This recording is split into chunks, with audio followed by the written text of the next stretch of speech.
Halo Itera Friends, ketemu lagi dengan saya Desi dan Jela di Lab Tour Playlandnya Akademisi Itera. Oke guys, sekarang kita sudah berada di Labtek berapa Jela? Labtek 2 di lantai 4. Nah, kita mau ke salah satu lab prodi yang Teknik yang kayaknya tuh Bu, kalau Gimana? orang tuh rame banget gitu ya Bu. Terus iya tuh bener kayak banget. ada banget di kehidupan kita sehari-hari. Nah, kata kuncinya adalah mereka adalah pengendali udara, air dan dan tanah. juga tanah. Siapakah itu? Nah, mereka adalah lab. Prodi Teknik Lingkungan. Oke, ini dia guys. Kita sekarang berada di laboratorium air. Tuh, di sini ada tata tertibnya juga ya guys. Jadi sekarang kita sudah pakai Jas cas labnya. Penasaran? Ayo kita mulai buka lab. Halo. Halo semuanya. Hai. Selamat datang di Teknik Lingkungan. Oke.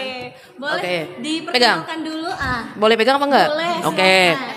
Baik, perkenalkan ya, saya koordinator lab Teknik Lingkungan Itera, saya Silka Syani, dibantu oleh maaf Mbak. Oleh dua laboran kami ini dengan Bu Tias. Halo, aku dari laboran air. Ya, dan juga Fajar dari lab udara. nah, saya dibantu oleh dua laboran kami untuk mengurus 3 lab ya. Prodi Teknik Lingkungan punya 3 lab, yaitu ada lab air, tanah, dan juga udara. Hari ini kita akan melakukan apa namanya? Lab tour, eksplorasi. Lab tour atau playland lah ya. Playland Akademisi Itera ya, tagline-nya ya. Ya, untuk di 3 lab ini yang dipunyai atau dikoordinasi dikelola oleh Prodi Teknik Lingkungan. Nah, ini mungkin saya akan perkenalkan, nanti tiap labnya kita punya mahasiswa yang sedang melakukan tugas akhir ya. Gitu kan ya, gini live-nya ya, bener kan? Nah, tugas akhir. Jadi nanti silakan ditanya-tanya, air itu apa sih, di lab air mereka sedang mengerjakan apa, di lab tanah sedang mengerjakan apa, dan juga di lab udara sedang mengerjakan apa. Dari saya sekian, nanti di handle oleh mahasiswa kami dan mbak-mbak host ini gitu ya. Terima kasih dan selamat menikmati. Oke. Terima kasih. Oh, Oke, mungkin. teman-teman, tadi Nah, betul. Ibu koordinator labnya udah kenalan. Buat kalian mahasiswa-mahasiswa teknik lingkungan atau mungkin maba-mabanya, jangan lupa live-nya itu di-share dulu biar nggak ketinggalan gitu. Kira-kira ada apa aja di lab teknik lingkungan ini dan kira-kira tuh ngapain aja. Betul, yang mau masuk ke teknik lingkungan, check it out. Oke, mungkin kita minta tolong temenin sama Mas dan Mbaknya, kakak-kakak laborannya. Ini kita kemana dulu nih, bagusnya nih? Kita karena kita di lab air, jadi kita bakal tour di kegiatan yang ada di lab air. Oke, siap. Wow, ini kayaknya warnanya cerah banget sih. Ijo-ijo gitu ya Bu. Iya. Udah lingkungan banget pokoknya warnanya. Banget. Ini nih lagi ngapain nih ceritanya nih? Jadi di sini kita itu lagi kegiatan ngebiakin mikroalga supaya mikroalganya ada banyak untuk kebutuhan penelitian kami gitu, Bu. Oke, ini lagi proses apa? Kultivasi atau pembiakan. Jadi dia biar banyak volumenya. Oke. Jadi aku boleh tambahin Kak? Boleh silakan. Jadi si mikroalga ini tuh alga yang ukurannya tuh super mini Kak. Jadi dia ini sama kayak tumbuhan lain, dia punya klorofil yang warnanya hijau, makanya warnanya mereka hijau. Terus dalam pertumbuhannya itu mereka perlu yang namanya nutrisi sama perlu adanya oksigen. Makanya di sini kita injek oksigen pakai aerator untuk mereka hidup begitu. Jadi nanti pengolahan limbah bisa kita gunakan mereka sebagai agen untuk menurunkan kadar-kadar organik, zat-zat organik yang ada di dalam air limbah begitu. Oh, gitu. Mungkin gini teman-teman, simpelnya sebenarnya nggak cuma mikroalga untuk pengolahan biologis, ada bakteri, ada deganggang dan lain-lainnya. Jadi simpelnya mungkin kalau kalian lebih mudah untuk pahamnya, si mereka mikroalga ini akan menganggap polutan itu sebagai makanan gitu. Jadi dia yang bisa menurunkan polutan-polutan yang ada di air limbahnya. Jadi semakin baik kualitas mikroalga atau bakterinya akan semakin bagus untuk makannya gitu. Jadi mereka membersihkan polutan ya Iya, di dalam betul, air Kak. Iya, secara betul. sederhananya. Ya. Itu keren banget sih, berdampak banget ya. Iya. Karena kan kita pasti tahu ada beberapa kerusakan lingkungan yang salah satunya mengenai mencemari air. Nah, ini salah satu solusinya, guys. Nah, ini seru banget sih nih. Seru banget ya, apa belubuk-belubuk hijau. Tuh guys. Oh ya, yang penasaran, mau komen, mau tanya-tanya, boleh banget ya, silahkan. Kalau judul besarnya itu sendiri apa? Kalau untuk judul besar tugas akhir kami sendiri itu pemanfaatan mikroalga dan dicampur sama bakteri. Jadi dia kultur campuran untuk ngedegradasi air limbah domestik nantinya. Jadi aplikasinya di air limbah yang biasa dihasilin untuk dari kamar mandi, rumah-rumah kalian, terus hotel gitu-gitu, rumah makan gitu. Nanti di aplikasi ini bisa ke situ tugas akhir kami gitu. Oke. Kak, kira-kira proses kayak gini tuh udah pernah dilakuin di skala besar gitu nggak sih Kak? Kayak limbah yang besar gitu? Oh, kalau untuk mikroalga mungkin kami tahu sependek pengetahuan kami untuk pengaplikasiannya belum, tapi kalau untuk pengolahan biologis lainnya pakai bakteri itu udah banyak banget Kak. Dan di ipal-ipal di Lampung ini pun ipal konvensional udah banyak banget yang ngaplikasiin pakai bakteri gitu. Jadi Bu, selain dia estetik, ijo-ijo, Iya, ternyata segar bisa estetik kan. betul. Ternyata tuh bisa ngurangin polusi yang ada Iya. di limbah-limbah air gitu. Jadi airnya tuh bisa digunakan kembali ya Kak? Apa? Nah, plusnya lagi dari penggunaan mikroalga ini, dia tuh bisa menghasilkan biomasa. Biomasa ini nanti berupa pelet yang bisa kita gunain sebagai pakan ternak atau biasanya lele-lele gitu, ikan-ikan. Kita bisa gunain biomasa dari mikroalga ini. Jadi ada nilai jualnya juga, nilai ekonomisnya juga dalam penggunaan si mikroalga sebagai agen untuk mendegradasi polutan begitu. Jadi sustainable banget ya. Betul, Jadi dari betul, mikroalga itu Iya. bisa dijadiin apa tadi? Eh, Pakan ternak. pakan ternak, Pupuk iya gitu betul. bisa. Oh wow, keren banget. Jadi kayak mengaplikasikan zero waste ya. Iya betul. Tujuan kami. Oke, keren. Kalau misalnya kita mau tanya nih ke sebenarnya kalau misalnya isu-isu tentang limbah air itu seperti apa sih yang sekarang ini sedang ada? Yang senang ada ya sebenarnya salah satu itu ya yang digunakan atau dilakukan oleh mereka. Kita kan banyak ya kalau teknik lingkungan berbicara mengenai pengelolaan limbah. Limbah itu ada limbah cair, ada limbah padat, termasuk juga sampah. Nanti mungkin di lab tanah kita akan berbicara mengenai limbah padat. Tapi kalau di limbah itu cair itu sendiri banyaklah hasil dari aktivitas yang berhubungan dengan air, ya cucian, ya cuci mobil, ya mandi. Mandi kan skincarean, logam berat yang ada di air, ya segala sesuatu yang berkaitan dengan di air. Lalu kita juga menentukan bisa mengukur kualitas air gitu ya, mana air yang tercemar, mana air yang baik dan lain sebagainya. Nah, ini mungkin salah satu perkenalan nih alatnya yang di belakang Mbak Desi. Nah, ini adalah alat apa Bu Tias? Spektro. Nah, ini mungkin yang akan memakai juga sebenarnya mereka. Nah, Boleh dijelasin mungkin? Jadi teman-teman, ini tuh spektrofotometer. Dia bisa untuk ngecek konsentrasi banyak larutan. Salah satunya bisa kami aplikasikan juga ke mikroalga itu untuk ngecek yang namanya klorofil. Seperti yang udah kalian tahu kan itu warnanya hijau. Kayak tumbuhan pada umumnya mengandung klorofil gitu. Jadi dia bisa dicek di sini. Ini tuh alatnya canggih banget teman-teman. Dia bisa ngukur dengan cara dia nembakin sinar, nanti dia keluar konsentrasinya, bisa dilihat dari sini nanti tembakannya. Nah, yang pakai alatnya apakah larut, kan dia bentuknya nanti larutan, dimasukin ke sininya pakai apa?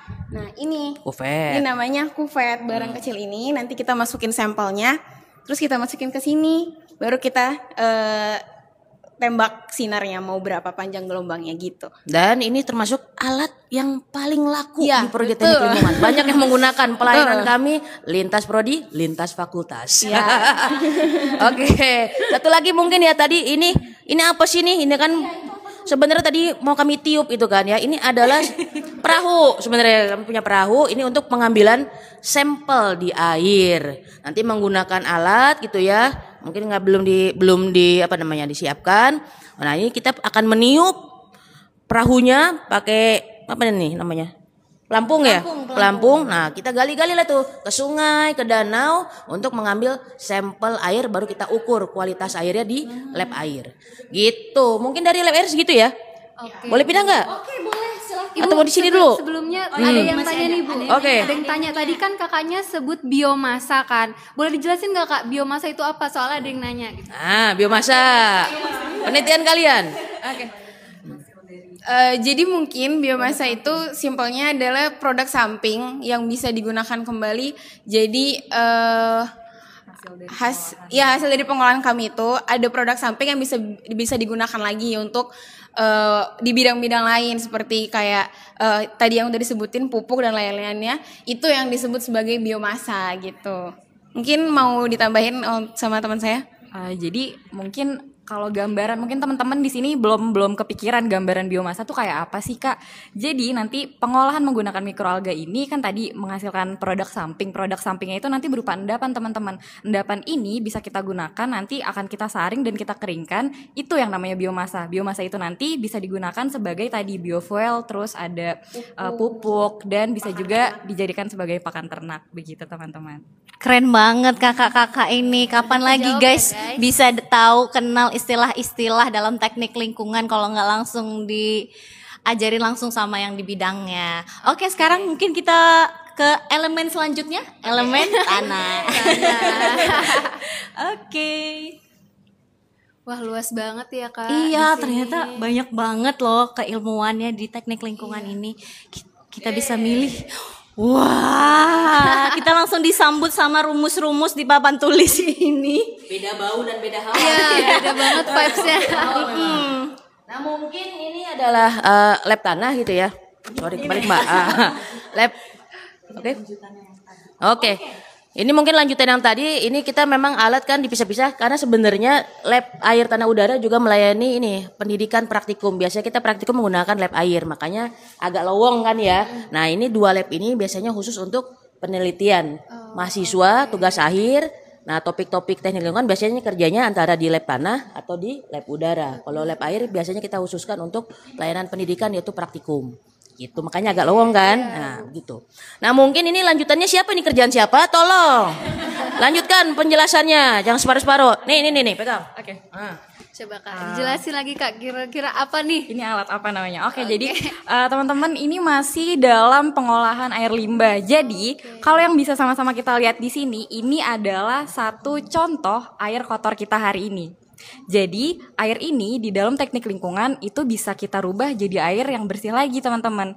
Caranya seperti apa? Biasanya untuk mendegradasi total suspended solid atau padatan terlarut yang ada di air limbah, kita menggunakan agen yang namanya koagulan. Koagulan ini mungkin bisa kita bilang sebagai ramuan ajaib karena bisa mengikat vlog-vlog di dalam air limbah. Jadi, dengan kita mencampurkan koagulan, ini salah satu contohnya adalah PAC ya, teman-teman. Kalau kita udah nyampurin ini nanti cara kerjanya akan mengikat polutan atau padatan yang ada di air limbah sehingga mereka bisa lebih mudah untuk mengendap. Mungkin kita langsung demonstrasi ke alatnya. Teman-teman, ini alatnya langsung dikasih contoh. Alatnya namanya jar test, teman-teman. Nah, di sini fungsi si jar test ini adalah untuk melakukan pengadukan. Pengadukan dalam teknik pengolahan limbah itu terbagi menjadi dua. Pengadukan secara cepat biasa kita sebut sebagai koagulasi untuk mencampurkan antara air limbah dengan si koagulan yang akan kita gunakan. Selanjutnya, metode kedua dalam pengadukan ada pengadukan secara lambat atau biasa kita sebut sebagai metode flokulasi. Mungkin di sini langsung kita campur aja ya, teman-teman. Aku punya bubuk PAC. Mau dibantu? Boleh. Bubuk PAC ini nanti langsung kita masukin aja ke dalam air kotor kita hari ini. Untuk konsentrasinya sebenarnya tergantung dari kepadatannya. Iya, cuma ini eksperimen aja kita. Kalau untuk pengaplikasiannya mungkin kita perlu menyesuaikan sama Waktu juga. konsentrasi limbahnya yang ada dan kapasitas unitnya juga sih Kak. Kalau untuk konsentrasi ini jadi nggak saklek. Berarti langsung Hanya kita nuangin soluban kan misalnya ada lubang gede gitu. Nah sebelum kita lempar ke lapangan, kita ambil dulu air yang di lapangannya buat kita tahu nyampe di situ. Baru kita trial kira-kira berapa ya butuhnya bubuk ini yang kita turunin. akan kita butuhkan di sini. Jadi ini skala kecilnya kira-kira nanti kalau misalnya oke nih di sini misal 2 sendok jadi baru nanti kita Untuk, bawa kita metode- kalau di sini 10 mili di sana 100 mili. Oke teman-teman, aku lanjut ngejelasin untuk metode koagulasi ini biasanya kita menggunakan kecepatan di 200 rpm selama kurang lebih 15 menit. Cuma untuk demonstrasi ini aku mau ngasih tahu aja kalau misalkan karena waktu terbatas juga teman-teman, aku cuma mau ngejelasin ini ada perbedaan pengadukan atau kecepatan pengadukan antara metode koagulasi dan flokulasi. Ini bisa kalian lihat yang saat ini lagi dilakuin adalah demonstrasi untuk metode koagulasinya teman-teman. Kira-kira kecepatannya kayak gitu. Nah, untuk metode flokulasi atau metode waktu dia untuk mengendap, si polutan yang mengendap, itu biasa kita gunakan di 50 sampai 100 rpm. Ini kecepatannya agak lebih melambat daripada si metode koagulasi tadi. Karena tujuannya untuk ngendepin si vlog-vlog yang udah kita ikat tadi pakai si bubuk ajaib tadi gitu. Nah, mungkin untuk mau nambahin teman-teman, jangan berpikir bahwa oh berarti kalau udah pakai ini cukup ya Kak ngolah air limbah, kalau udah pakai mikroalga cukup ya Kak. Enggak teman-teman, kami itu semua yang kami pelajari itu berkesinambungan. Jadi ini itu pengolahan secara fisiknya untuk mendegradasi, untuk nurunin nilai-nilai kayak kalau airnya keruh dituruninnya pakai kayak gini. Nah, di sana nanti tujuannya itu nuruninnya zat-zat organik kayak yang COD mungkin terlalu sulit ya. Pokoknya zat-zat organik yang hasilnya dari kalian itu nyuci, itu kan di deterjen kalian ada zat organiknya ya, mungkin kalau kalian belum tahu.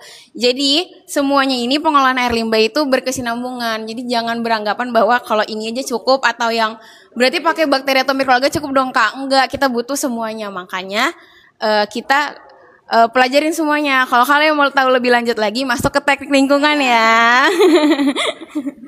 Oke, mungkin Kak, kira-kira aku mau nanya nih Kak. Boleh Kak? Silakan. Kan tadi masukin serbuk ajaib gitu kan Kak. Iya, betul. Nah, kalau misalnya konsentrasinya ditambahin itu semakin cepat atau gimana Kak? Atau sesuai juga dengan pengadukannya atau gimana prosesnya? Yang bisa bikin lebih cepat gitu apa? Semuanya lebih punya cepat takar gitu. masing-masing gitu. Oke. Mungkin kalau untuk konsentrasinya itu nyambung ya Kak sama kecepatan pengadukannya, tapi baiknya untuk konsentrasi penggunaan si koagulannya ini dia sesuai sama konsentrasi air limbahnya. Jadi kan ini kan tawas ya PAC itu sebenarnya. Takutnya pengolahan air kan mau kita pakai lagi. Kalau terlalu tinggi konsentrasinya nanti berdampak juga, malah berdampak balik lagi ke lingkungan lagi gitu kan. Jadi bukan berarti semakin tinggi konsentrasinya akan semakin cepat, tapi yang baiknya adalah sesuai dengan konsentrasi air limbahnya gitu. Balance ya Kak ya. Oke. Untung tadi dijelasin kalau yang ini aja nggak cukup. Kalau nggak nanti dengan bubuk ajaib boleh diminum saya pikir. Enggak, ternyata nggak boleh ya. Nggak bisa langsung diminum. Oke, sekarang kita boleh kemana lagi nih? Mungkin kita lihat ke penelitian selanjutnya. Oke. Kita langsung Oke. Benar-benar penguasa elemen ini ya Kak. Iya. Dari Avatar. air kita ke tanah. Ini personil yang lagi trial di Halo, boleh kita kenalan dulu namanya siapa? Halo semuanya, perkenalkan nama saya Ilham Bayu Ramadan, biasa dipanggil Ilham. Hai Ilham. Halo, perkenalkan nama saya Zulfikar, biasa dipanggil Zul. Halo Zul. Sekarang semester berapa nih? Kita semester akhir sekali ya, kita semester 8 di ujung. Ada sekalinya ya. Oke, boleh dijelasin dong ini pertama-tama judulnya apa nih penelitiannya? Jadi, judul penelitian kami itu mengenai pencemaran tanah yang disebabkan oleh oli bekas. Nah, seperti yang kami ketahui, di mana kalau pencemaran yang disebabkan oleh oli bekas itu terlihat tanahnya itu cenderung berwarna lebih gelap, dan jika dipegang itu tanahnya terasa lengket. Dan kemudian di sini saya sedang melakukan proses ekstraksi pemisahan antara tanah tercemar dengan oli bekas, di mana hasilnya berupa seperti ini. Ini kalau di oven dia akan cair, berbentuk seperti oli. Sehingga saya melakukan proses bioremediasi. Nah, jadi bioremediasi itu merupakan proses penggunaan mikroorganisme untuk mengurangi polutan yang ada di lingkungan, terutama pada tanah tercemar yang disebabkan oleh oli bekas. Begitu. Jadi teman-teman ini tadi ada yang nanya nih Bu, pas kita di situ ada yang salfok. Kakak dan abangnya tuh lagi ngapain sih di belakang? Udah terjawab ya guys. Jadi kakak-kakaknya lagi mau Menurunkan kadar oli bekas yang ada pada tanah tercemar. emang Gitu. oli bekas tuh bisa jadi pencemar Bisa. Jadi kalau misalkan tanah? Ya aku baru tahu. oli bekas itu mencemari tanah, itu dapat merusak lingkungan, terutama tanah itu menjadi nggak subur. Gitu. Pertama ini penasaran nih, kenapa sih milih tentang tanah? Kenapa nih? Masa kecilnya suka. Kenapa memilih tanah? Penelitian tentang tanah karena menarik aja gitu. Karena di sekitar kita banyak bengkel-bengkel yang tanahnya itu udah tercemar oli bekas. Begitu. Jadi sayang banget gitu ya Bang, Iya, kalau misalnya sayang nggak banget. digunain lagi tanahnya itu buat hal-hal yang lebih bermanfaat Benar karena udah sekali. kecemar oli itu. Ya. Terus seberapa bahayanya sih sebenarnya pencemaran tanah itu? Balik lagi saya. Ini Balik lagi saya. Banyak fansnya Bu. Oh gitu. Hai fans. Oke, kalau di lab tanah ini sebenarnya mungkin salah satu penelitiannya yang tadi dijelaskan oleh Zulfikar itu terkait dengan pengendalian tanah tercemar. Nah, dia mungkin ngambil subjeknya adalah terkait dengan oli bekas nih. Jangan sampai mencemari tanah karena oli bekas kan sebenarnya termasuk dalam salah satu bahan B3 sehingga pengelolaannya tuh harus sesuai dengan regulasi. Jadi jangan kalau misalnya kita buang oli atau habis kita ganti oli mesin itu jangan dibuang ke tanah karena itu mencemari, membuat tanah tidak subur. Nah, salah satunya yang Zulfikar lakukan adalah bagaimana sih mengembalikan tanah yang tidak subur yang sudah tercemar itu menjadi tanah yang baik. Gitu ya. Nah, dia menggunakan mikroorganisme pendegradasi si olinya. Jadi ntar olinya itu dipecah, diuraikan gitu kan ya, supaya dia kembali menjadi zat gitu ya, yang menyuburkan tanah kembali. Kalau bentuknya masih bentuk oli seperti itu, malah dia sifatnya merugikan tanah. Nah, kalau dengan menggunakan mikroorganisme pendegradasi tadi, nah si oli itu akan didegradasi, diuraikan sehingga komponen atau senyawa yang ada dalam oli itu malah bisa kembali ke tanah dan menyuburkan tanah. Kurang lebih seperti itu. Nah, di tanah ini kita belajar seperti itu ya untuk pengendalian pencemaran tanah. Nggak hanya oli bekas, kita ada pestisida, tapi mungkin teman-teman mahasiswanya atau yang penelitian sini belum. Yang hadir sekarang yang bisa adalah Mas Zulfikar ini gitu. Kalau di tanah kita belajar itu. Lalu mungkin perlu saya sampaikan juga ya terkait tanah di lab tanah ini nggak hanya terkait tanah saja tapi juga limbah padat, sampah gitu ya. Mungkin terkait sampah sampah itu kita punya alat namanya kayak keranjang besi, itu fungsinya adalah untuk mengukur timbulan sampah. Dari sampah itu nanti kita lihat komposisinya seperti apa. Tapi biasanya nggak dilakukan di sini karena kan sampah bau ya. Nah, biasanya kita pernah dapat komplain, jadi kita lakukan biasanya di bawah di halaman. Nah, baru kita memilah dan menghitung terkait dengan timbulan sampahnya itu sendiri. Baru nanti diuji di sini nih, sampahnya kita pisahkan. Biasanya kita pakai mikroorganisme lagi, menguraikan menjadi bahan organik, entah mau jadi pupuk kah gitu ya. Pupuknya bisa pupuk cair kah atau misalnya pupuk kompos kah? Nah, itu ada penelitian di sini. Termasuk juga penggunaan sampah itu menjadi sebuah briquette. Kita punya sana tuh mungkin nggak terlihat ya, ada oven, ada furnace gitu ya, bisa digunakan untuk membuat briquette sebagai salah satu sumber bahan bakar juga. Oke, berarti termasuk. Oh ya, tadi ada komentar ya mungkin ya. Apa tuh? Ini ada pertanyaan nih Bu, katanya proses buat menghilangkan pencemaran oli dari tanah itu berapa lama katanya? Kalau berapa lama? Itulah gunanya penelitian sebenarnya. Kita menghitung berapa lama nih, misalnya dengan menggunakan mikroorganisme X. Oh, ternyata butuhnya 2 minggu nih sampai dengan kualitas tanahnya kembali menjadi baik. Ternyata lalu ada juga penelitian menggunakan mikroorganisme Z.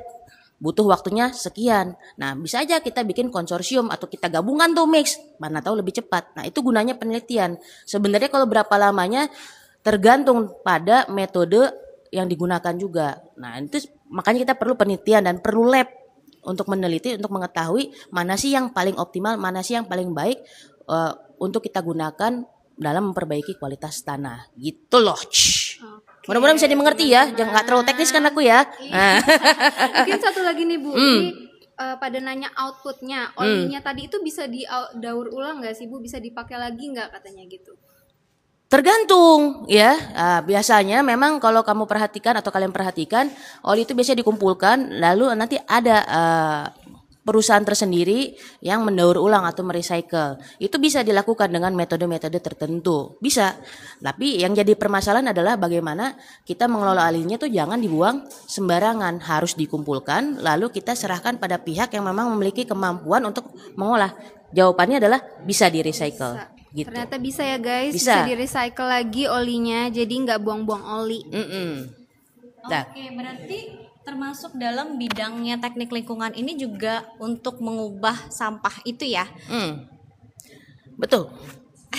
Kunci itu di notice berkali-kali. Oke, sorry. Berarti tentang sampah itu juga apakah bisa menjadi hal yang profit nih sampah juga? Bisa, makanya kan sebenarnya di teknik lingkungan mungkin ada beberapa kerjasama ya terkait dengan bank sampah.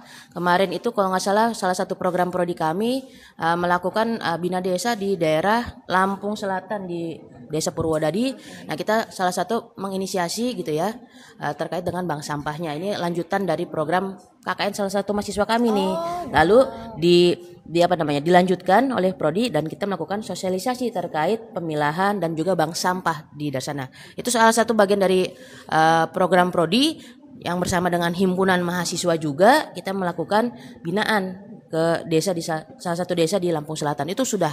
Nah di sana itu kan bank sampah itu jadi sampah itu juga bisa bernilai ya, punya value, entah value money gitu ya ataupun produk lain. Pada prinsipnya kita teknik lingkungan penelitian itu gimana sih caranya kita menuju zero waste atau tiada sampah atau tiada limbah yang dihasilkan dari kegiatan kita sehari-hari sebagai manusia. Nah ini perlu lab kan untuk meneliti, makanya kita punya lab avatar gitu ya julukannya, air, tanah dan udara. Tapi karena kita lagi di tanah, kita bicarakan dulu aspek tanahnya tadi gitu. Ada pertanyaan lagi? Keren banget sih sebenarnya, berarti teman-teman yang mungkin ITERA Friends semua kalau misalnya mau semakin banyak yang masuk teknik lingkungan, semakin banyak yang care sebenarnya tentang bumi kita, tentang lingkungan. Seberapa parah sih sebenarnya keadaan yang sekarang ini dengan limbah? Wah, kalau seberapa parah, saya takut dituntut nanti kan. Tapi pada prinsipnya untuk membangun awareness. Oke, membangun awareness. Oke. Pada prinsipnya kan kita prodi teknik lingkungan ITERA itu kan salah satu yang pertama ya untuk PTN negeri di Lampung sebenarnya, ya kan? Salah satu yang pertama prodi teknik lingkungan nih yang ada di Lampung untuk PTN ya. Nah, sebenarnya banyak peminat kami. Jadi kalau kalian warga TikTok atau netizen TikTok gitu ya, kalau mau gabung dengan kami ya belajar dulu, lulus dulu ya biar bisa masuk ITERA. Baru nanti setelah masuk ITERA ada TPB dulu, baru masuk prodi, baru Anda akan belajar lebih banyak bagaimana sih cara kita mengelola lingkungan dari aspek air, tanah, udara dan juga sampahnya. Jadi gitu, kurang lebih seperti output lulusan kami itu bagaimana caranya kita bisa mengelola lingkungan dengan baik, mampu mendesain dan merancang teknologi lingkungan. Tuh guys, sampah aja diolah guys. Apalagi kamu sampah aja, limbah aja kami olah, kami jaga gitu kan ya, kami treatment diperlakukan dengan baik supaya meminimalkan dampak bagi lingkungan. Bagi kalian kan pasti kami urus dengan baik dong. Itu. Sama yang di belakang ini ada apa sih? Cantik banget nih ada. Ini zat apa sebenarnya? Zat apa nih? Nah ini sebenarnya adalah salah satu penelitian mahasiswa kami. Saya nggak yakin ini karena nggak ada namanya ya judulnya. Nah ini mungkin salah satu reagennya nanti untuk mereaksikan senyawa kimia supaya mendapatkan hasil yang diinginkan outputnya seperti apa. Nah ini warna-warni ini biasanya yaitu campuran atau pengenceran senyawa kimia, nanti mungkin digabungkan atau direaksikan dengan objek yang dia mau lalu mendapatkan hasil yang diinginkan dengan alat-alat yang ada, instrumen-instrumen yang ada gitu. Banyak ini semua biasanya kita mahasiswa yang penelitian tuh ada station-stationnya sendiri gitu ya, tempat-tempat kerjanya kayak Julfikar satu, lalu ada alat goyang-goyang itu kan, dangdut. Banget sama ini, lihat guys. Nah, ini jedak-jeduk. Coba Mas Julfikar dan Ilham coba jelaskan, jangan saya terus ini. Siap. Jadi ini teman-teman, ITERA Friends di sini ada namanya alat Safe Shaker, di mana dia berfungsi untuk mengaduk gitu. Nah di sini kalau kalian bisa lihat di sini ada waktu dari pengadukannya, di sini tinggal 3 menit lagi. Terus ketika kita pencet sini, nah kita bisa lihat nih di sini ada kecepatannya, di mana ditunjukkan 335 rpm seperti itu.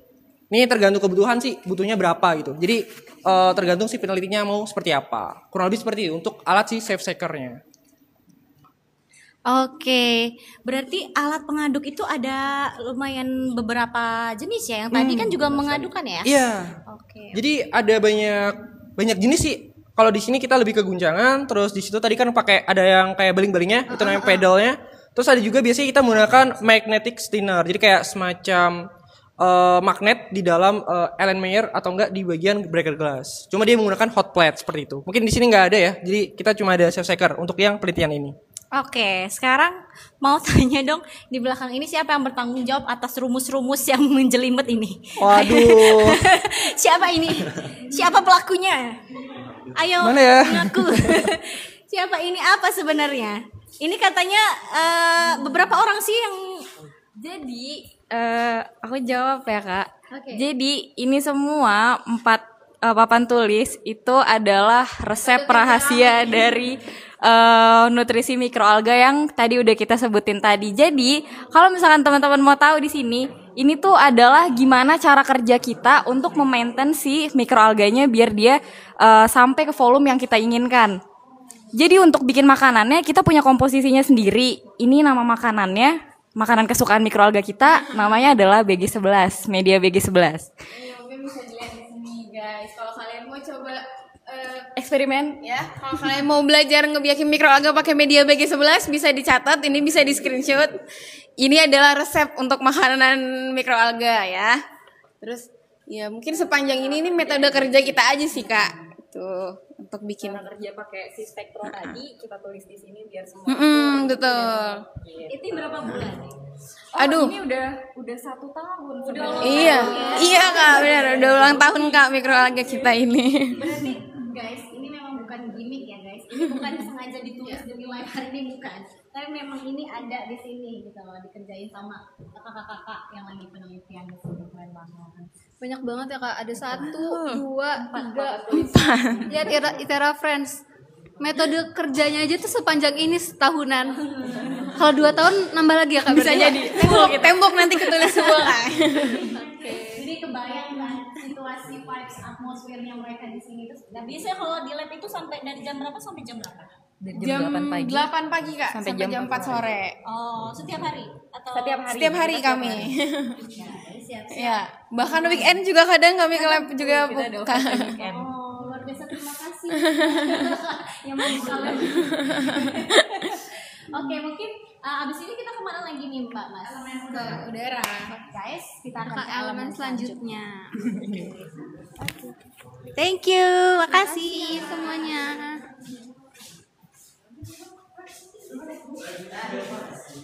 Jela gimana nih? Aku Kamu amazed pasti banget sih, kamu Kak. tersepona banget. Ekspresi kamu kayak kamu speechless. Ternyata bisa ya Kak, dari limbah-limbah yang air udah kotor ataupun tanah yang udah kotor tuh bisa loh sama teknik lingkungan itu di-reduce lagi, di-reuse lagi sama mereka untuk menghasilkan zero waste. Iya, itu sebenarnya PR kita semua sih ya, dan PR generasi selanjutnya, mungkin generasinya Jela sih sebenarnya. Nah, itu solusi atau dampak yang harus kita tanganin bersama guys, termasuk dengan akademisi. Tapi akademisi juga nggak bisa sendirian, harus banyak pihak. Bahkan masyarakat umum juga harus ikut peduli sama lingkungan. Nah, sekarang kita udah sudah ada sampai di elemen ketiga, yaitu elemen udara. Wah, keren banget Kak, sumpah. Nih mungkin bisa dilihat di sini laboratorium udara. Ada SOP-nya, setiap lab harus ada SOP-nya ya Jela. Iya betul. Wah, ini udah ada kakak dan mbak. Jela mungkin bisa diajak kenalan. Oke. Halo kakak abang semuanya, boleh kenalin diri dulu gak? Oh ya. Oke, perkenalkan nama saya Bonardo Sitanggang dari Teknik Lingkungan Angkatan 2021. Kakaknya? Halo, nama saya Andini Salsalativa dari Teknik Lingkungan Angkatan 2021. Oke. Mungkin boleh nih Kak, Bang, dijelasin ini lagi ngapain sih? Oke, teman-teman, jadi di sini kita ada di salah satu alat udara ya, ini untuk penjerap polutan yang ada di udara. Ini namanya impinger. Kebetulan di sini kita lagi menjerap polutan NO2 dan SO2 gitu. Jadi di sini prinsip kerja dari alat impinger ini adalah udara itu disedot melalui larutan penjerap ini gitu. Jadi di sini kita memainkan flow rate atau panjang gelombangnya. Tuh. Kira ini manfaatnya apa nih Kak Setelah melakukan sampling ya. Jadi fungsi dari kita menjerap udara ini kan gunanya untuk mengetahui seberapa banyak sih konsentrasi yang ada, konsentrasi polutan yang ada di udara ambien di suatu daerah gitu. Gitu. Ya. Kira-kira untuk waktu pengerjaannya itu lama nggak Kak? Nah kalau misalnya untuk impinger ini bervariasi Kak waktunya. Dia ada yang 1 jam, bisa 24 jam atau bahkan sampai 1 tahun untuk melihat jangka panjangnya. Oke, dia nyedot udaranya itu dari mana Kak? Ini Kak, di sini kan ada larutan penjerap kan, jadi nanti dia masuk ke dalam larutan penjerap sini. Dari ruangan ini Iya, udaranya? iya, dari udara ambien ini gitu. Lihat itu reference.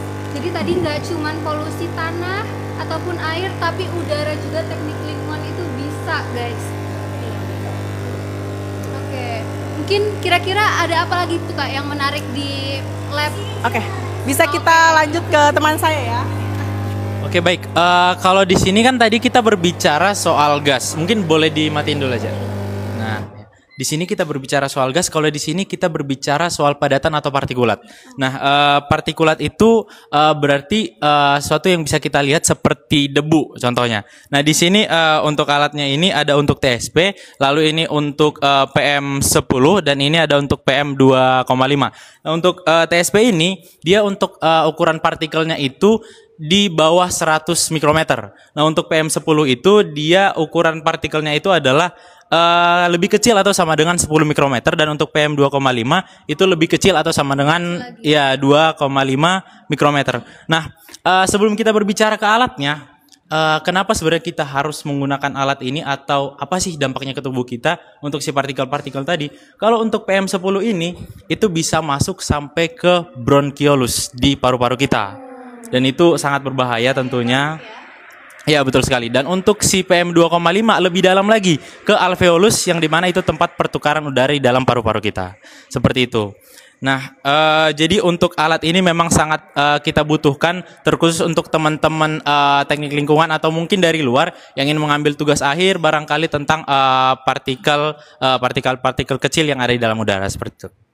Oke, mungkin Itara Friends bisa dilihat nih, ini satuan apa namanya? Ini untuk mikrometer, Kak. Oh, iya. Mikrometer. Berarti semakin kecil itu, semakin kecil angkanya, semakin bisa masuk. Iya, semakin kecil partikelnya, benar sekali. Dan mungkin sedikit menjelaskan untuk cara kerjanya adalah nantinya kita akan ada yang namanya filter, lalu filter itu akan kita letakkan di sini, lalu alat ini kita tutup. Nah, nanti untuk cara kerjanya alat ini akan menghisap ataupun menyedot udara masuk dari sini, lalu nanti akan dihisap, dan untuk si partikel-partikelnya itu akan menempel di filternya. Lalu itu yang akan kita uji di laboratorium seperti itu, Kak. Jadi nanti partikel-partikelnya itu nggak hilang gitu ya Kak? Mereka iya akan ada di filternya seperti itu, Kak. Untuk kira-kira setelah pengerjaan ini tuh outputnya tuh untuk ngapain? Nah, jadi setelah pengerjaan kita melihat seberapa banyak nantinya konsentrasinya yang ada di udara, dan untuk alat ini kan akan kita gunakan dalam sekali pengambilan sampel itu 24 jam. Berbeda dengan si impinger tadi. Jadi ini selama 24 jam. Jadi nanti untuk outputnya itu kita dapat melihat seperti apa konsentrasi dari si misalnya untuk ini PM10. Jadi untuk yang berukuran 10 mikrometer ke bawah itu akan bisa kita lihat seberapa banyak dia dan apa aja yang ada di sana seperti itu, Kak. Jadi ternyata udara yang nggak kelihatan apa-apa itu ternyata ada polutannya gitu ya Kak. Betul sekali, Kak. Lingkungan tuh bisa kelihatan gitu. Iya, betul sekali, Kak. Oke, keren banget. Guys, kita mau melihat nih, yang ini kayaknya kita familiar ya. Kita udah pernah lihat ini di prodi SAP, tapi mungkin bisa dijelasin lagi apa ada bedanya atau fungsinya. Boleh, silahkan. Oke, baik. Saya izin menjelaskan ya. Jadi ini ada weather station, di mana alat ini berfungsi untuk melihat beberapa parameter. Pertama, untuk baling-baling di sini, ini untuk melihat kecepatan dari angin yang ada di suatu wilayah gitu. Misal nih, kita ada di titik A. Nah, kita bisa melihat nih kecepatan di titik A itu seberapa. Terus di atas di sini ini ada semacam sirip ya. Nah, itu kita bisa melihat nih arah anginnya seperti apa. Dan yang terakhir di sini ada weather station. Di sini kita bisa melihat terkait berapa sih kelembapan udara dan juga suhu yang ada di wilayah yang kita lagi teliti, seperti itu. Mungkin sama ya atau agak beda dikit? Mungkin tujuan fungsinya mungkin. Oke. Kalau yang sana kan lebih kepada atmosfer seperti itu. Oke, jadi untuk fungsinya itu untuk data pelengkap dari penelitian kita. Misal nih kita emang benar-benar mau meneliti terkait kelembapan atau kecepatan angin, kita bisa menggunakan alat seperti ini. Itu biasanya tuh karena ini udara ya, biasanya itu dipadu-padankan. Jadi kita sekali turun tuh bisa semua parameter kita turunkan kayak alat yang sebelumnya tadi, Impinjer, HWAS, dan weather station itu tuh bersamaan seperti itu. Wait, Jela sadar nggak? Ini tadi mas-mas yang di lab tanah sekarang Ada di lab udara sebenarnya. Mas ini Mas Ilham ini tanah atau udara? Sebenarnya saya air ya, cuma saya lumayan agak paham terkait ini ya. Oke, keren. Kalau bisa menguasai 3 elemen itu guys, dia juga pasti bisa menguasai kamu. Waduh, berat. Oke guys, nggak kerasa kita udah 40 menit ada di sini. Nah mungkin sekarang kita waktunya closing, bisa berkumpul. Teman-teman dari teknik lingkungan, kita mau closing. Yes. Oke, mungkin ada closing statement dari Core Lab. Tidak ada. Closing statementnya ya terima kasih ya sudah menonton, mudah-mudahan memberikan gambaran atau insight gitu ya, apa sih yang dilakukan oleh teknik lingkungan gitu ya, atau apa yang dipelajari di dalam teknik lingkungan gitu ya. Mudah-mudahan teman-teman berminat gitu ya, silakan mendaftar gitu ya, atau apa lagi selain mendaftar? Mungkin, lulus. Iya. Lulus gitu ya, supaya bisa bergabung di Prodi Teknik Lingkungan. Kami tunggu kedatangan teman-teman untuk melaksanakan perkuliahan atau pembelajaran pendidikan di Teknik Lingkungan ITERA. See you guys. Nah, sekarang tadi udah dibuka dengan tagline kita tutup juga dengan tagline kita. Oke. Nanti kita bareng-bareng ya. Oke. Lab Tour ITERA, Playland-nya akademisi. ITERA. See you next week. Bye. Kita belum.